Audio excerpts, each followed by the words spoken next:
ये कुंभवाणी है। अब आप निखिल कुमार से कुंभ समाचार सुनिए। विधि और न्याय राज्य मंत्री अर्जुन राम मेघवाल ने कहा, महाकुंभ अनंतकाल से आस्था, आध्यात्म और समरसता का संगम है और ये संपूर्ण विश्व का आध्यात्मिक केंद्र बना। महाकुंभ के सेक्टर 7 में आज से रविवार तक 3 दिवसीय ड्रोन शो का आयोजन शुरू। श्रद्धालुओं को स्वच्छ और प्लास्टिक मुक्त महाकुंभ का संदेश देने के लिए मेला क्षेत्र में स्वच्छता जागरूकता रैली निकाली गई और मौनी अमावस्या अमृत स्नान के लिए तैयारियां जोरों पर। करोड़ों श्रद्धालुओं का आवागमन प्रबंधित करने के लिए सेक्टर स्तर पर निर्देश जारी। विधि और न्याय राज्य मंत्री अर्जुन राम मेघवाल ने कहा है कि महाकुंभ अनंत काल से आस्था, आध्यात्म तथा समरसता का संगम रहा है और यह न केवल भारत का बल्कि संपूर्ण विश्व का आध्यात्मिक केंद्र बन चुका है। वे आज महाकुंभ में अरेल घाट पर स्थित परमार्थ त्रिवेणी में राष्ट्रव्यापी अभियान हमारा संविधान हमारा सम्मान पर केंद्रित एक विशेष कार्यक्रम में शामिल हुए। उन्होंने कहा कि महाकुंभ से विश्व भर को समानता और समरसता का अमूल्य संदेश जा रहा है। ये जो महाकुंभ में हुआ संगम तट, उसमें इक्वलिटी की भावना नजर आ रही है ना, प्रैक्टिकली सब नजर आ रहा है ना। यही संदेश संविधान में है कि समानता बढ़ाओ, एकता बढ़ाओ, एकजुट रहो, भारत को अखंड रखो। ये संदेश ही तो यहाँ महाकुंभ में भी दिया जा रहा है ना। विधि और न्याय राज्य मंत्री ने इस अवसर पर राष्ट्रध्वज की महत्ता भी बताई। हमारा केसरिया जो रंग है वो शौर्य और वीरता का है, सफेद रंग शांति और सद्भाव का है और हमारा जो हरा रंग है ये हमारे देश की प्रगति, प्रॉस्पेरिटी का है। इसमें एक चक्र है, अशोक चक्र, उस चक्र में 24 तिलियां हैं। तो जो संविधान निर्माता जो थे उन्होंने इस 24 तिलियों का जब उल्लेख कर रहे थे तो वो 24 गुणों का भी उल्लेख कर रहे थे। महाकुंभ के सेक्टर 7 में आज से रविवार तक 3 दिवसीय ड्रोन शो का आयोजन शुरू हो गया है और अधिक जानकारी दे रहे हैं हमारे सहयोगी प्रवीण मिश्र। बता दें कि आज सेक्टर 7 में जो ड्रोन शो की शुरुआत हुई है पर्यटन विभाग के द्वारा, इस शो को देखने के लिए काफी जगह से श्रद्धालुओं के वहां पे एक हुजूम उमड़ा था और ये ड्रोन शो जो आकाश में उड़ता है, एक जो भारतीय संस्कृति के अलग अलग विषयों को, उनके महत्व को दर्शाने वाले, इसको जो यहाँ पे जो रोशनी के और संगीत के माध्यम से जो नजारे को जो प्रस्तुत करे, देखने में बिल्कुल आकर्षण लग रहा है। लोगों को जो श्रद्धालु हैं, जो दर्शक है वहाँ पे मौजूद, उसको बड़ा ही लुभा रहा है। तो बता दें कि इस ड्रोन शो को जो 3 दिन 24, 25 और 26 जनवरी तक इसका आयोजन किया जाएगा। बिल्कुल आधुनिक जो तकनीकी है उसके माध्यम से जो भारतीय संस्कृति को प्रस्तुत करने का ये तरीका है, ये बिल्कुल जो यहाँ पे श्रद्धालु हैं उनके लिए आकर्षण का केंद्र बना है। और जो इस तरह का हुजूम देखने के लिए उमड़ा, उसको देख के ये लग रहा था कि लोग इसका इंतजार कर रहे थे कि कब से ये शो शुरू हो और इसमें हम भागीदार बने। साथ ही साथ हम बता दें कि आज महाकुंभ मेले में सारे दिन जो श्रद्धालुओं के काफी भीड़ देखने को मिली, सभी घाटों पर स्नान का जो हुजूम देख रहा था, और भी इसको लेकर के कुंभ मेला प्रशासन के द्वारा आज एक महत्वपूर्ण निर्णय भी लिया गया है कि जो भी अब वाहन आ रहे हैं जिले में उन्हें पार्किंग स्थल तक ही रोका जाए, जो क्योंकि मेला क्षेत्र में अगर वाहन पर आने पर जो श्रद्धालुओं को कठिनाई हो सकती है, इसको लेकर उनकी सुविधा के मद्देनजर ऐसा निर्णय लिया गया है। साथ ही साथ एक निर्णय यह भी लिया गया है कि जो श्रद्धालु जिस घाट के नजदीक हो वहीं पर उनको स्नान कराया जाएगा। आपको बता दें कि आज कला कुंभ में उप मुख्यमंत्री केशव प्रसाद मौर्य भी पहुंचे हैं और वहाँ के जो कार्यक्रम आयोजित है उसमें हिस्सा लेंगे। साथ ही साथ स्वच्छता रथ को भी निकाला गया है महाकुंभ मेला क्षेत्र में, जो स्वच्छता की एक अलग जगह रहा है, किस तरह से मेला क्षेत्र को सफाई रखनी है, किस तरह से स्वच्छता करनी काम कर, उस सारी चीजों को उसमें दर्शाया गया है। मेला प्रशासन ने मौनी अमावस्या अमृत स्नान के लिए व्यापक तैयारियां की हैं। करोड़ों श्रद्धालुओं के आवागमन का प्रबंध करने के लिए सेक्टर स्तर पर निर्देश दिए गए हैं।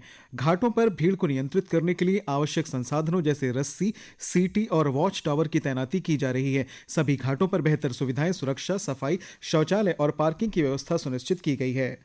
मौनी अमावस्या स्नान पर्व पर आने वाले श्रद्धालुओं की सुविधा के लिए रोडवेज ने व्यापक प्रबंध किए हैं। यात्रियों को सुगमता और व्यवस्था के साथ उनके गंतव्य तक पहुंचाने के लिए रोडवेज विशेष तैयारियां कर रहा है। प्रयागराज आने और यहां से लौटने वाले श्रद्धालुओं के लिए कल से सैकड़ों की संख्या में मेला स्पेशल बसें चलाई जाएंगी। महाकुंभ के शुरुआती 10 दिनों में ही प्रयागराज एयरपोर्ट पर 39,110 यात्री हवाई यात्रा करके पहुंचे हैं। प्राधिकरण की जानकारी के अनुसार एक हफ्ते में कुल 226 उड़ानों का संचालन हो चुका है। एयरपोर्ट से रात्रि उड़ान सेवा भी यात्रियों को मिल रही है। महाकुंभ में मौनी अमावस्या पर आने वाले श्रद्धालुओं के लिए प्रयागराज रेलवे स्टेशन के बाहर खुसरो बाग में एक अतिरिक्त होल्डिंग एरिया बनाया गया है, जहां पर एक बार में 1 लाख से अधिक श्रद्धालु ठहर सकते हैं। श्रद्धालुओं को स्टेशन परिसर में जाने से पहले खुसरो बाग में ठहराया जाएगा और फिर उन्हें कलर कोडेड टिकटों के माध्यम से उनकी गंतव्य ट्रेनों तक पहुंचाया जाएगा। यह कदम मौनी अमावस्या स्नान पर्व को सुरक्षित और सुव्यवस्थित बनाने के लिए उठाया गया है।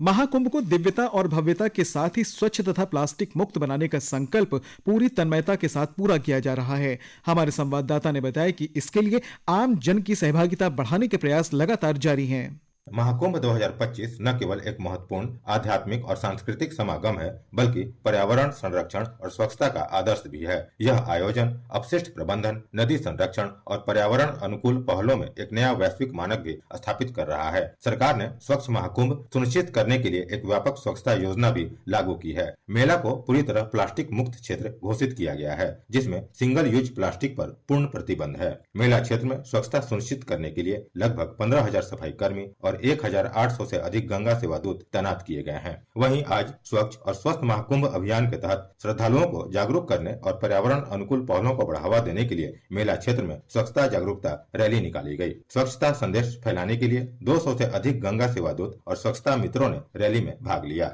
आनंद कुमार, आकाशवाणी समाचार, प्रयागराज। हमारे संवाददाता शशांक कुमार ने गंगा दूतों से बातचीत की। मेरा नाम अनिल कुमार है, मैं इलाहाबाद का रहने वाला हूँ।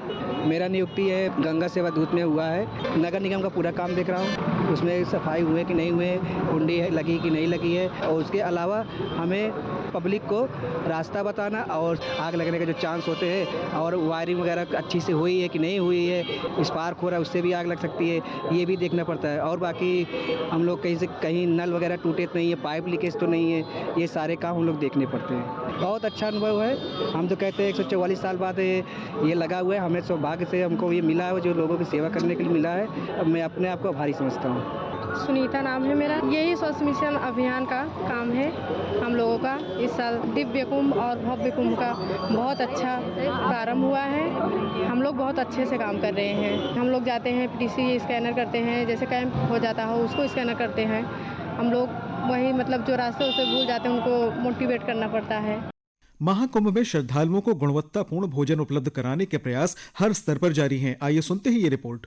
महाकुंभ में श्रद्धालुओं के लिए एक विशेष फूड जोन बनाया गया है, जहां 50 रुपए में भरपेट भोजन की व्यवस्था की गई है। कोलकाता से आए एक श्रद्धालु राजू कुमार सिंह ने इस व्यवस्था की सराहना की। उन्होंने कहा, इस फूड कोर्ट में 50 रुपए में 8 पूरी और सब्जी मिल रही है। तीर्थों में प्रयागराज सबसे बड़ा तीर्थ है। हर व्यवस्था बिना लहसुन प्याज की और बहुत अच्छा है। बहुत हम लोग 50 रुपए में देखिए 8 पूरी और सब्जी मिल रही है। इससे बड़ी व्यवस्था और क्या चाहिए। सारी व्यवस्था यहाँ बहुत अच्छी है। हम लोग दूर से सोचते थे कि 40 करोड़ लोग आएंगे, 20 करोड़ लोग आएंगे, तो हम लोग जाकर कैसे रहेंगे। लेकिन जब यहाँ पर हम लोगों ने आया तो हम लोग को ये समझ में आया कि हर एक दर्शनार्थियों के लिए पूरा व्यवस्था सरकार ने की है। बहुत बहुत हम लोग आभारी है योगी जी की, सरकार की और पूरे प्रयागराज वासी। वहीं कुछ और श्रद्धालुओं ने अपना अनुभव साझा करते हुए कहा कि प्रशासन द्वारा श्रद्धालुओं के लिए भोजन की गुणवत्ता और साफ सफाई का ध्यान रखा जा रहा है। हम सिंपल खाने वाले हैं, शुद्ध शाकाहारी खाने वाले हैं। हमको वैसा ही खाना मिला है, बहुत अच्छा है। वी आर वेरी एक्साइटेड भी है। और जिस तरीका से आदित्यनाथ जी ने यहाँ का मैनेजमेंट किया है सनातन धर्म के लिए, वो जिस तरीका से they are giving themselves the energy that they are giving, it's very remarkable. यह पहल उत्तर प्रदेश सरकार द्वारा की गई है, जिससे श्रद्धालुओं को शुद्ध और सस्ता भोजन उपलब्ध हो रहा है। यहाँ पर बच्चों से लेकर बुजुर्गों तक के लिए विभिन्न प्रकार के व्यंजन उपलब्ध हैं। कुंभवाणी के लिए आनंद पाठक।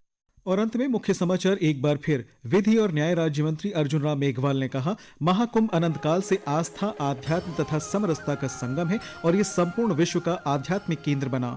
महाकुंभ के सेक्टर 7 में आज से रविवार तक 3 दिवसीय ड्रोन शो का आयोजन शुरू। श्रद्धालुओं को स्वच्छ और प्लास्टिक मुक्त महाकुंभ का संदेश देने के लिए मेला क्षेत्र में स्वच्छता जागरूकता रैली निकाली गई और मौनी अमावस्या अमृत स्नान के लिए तैयारियां जोरों पर।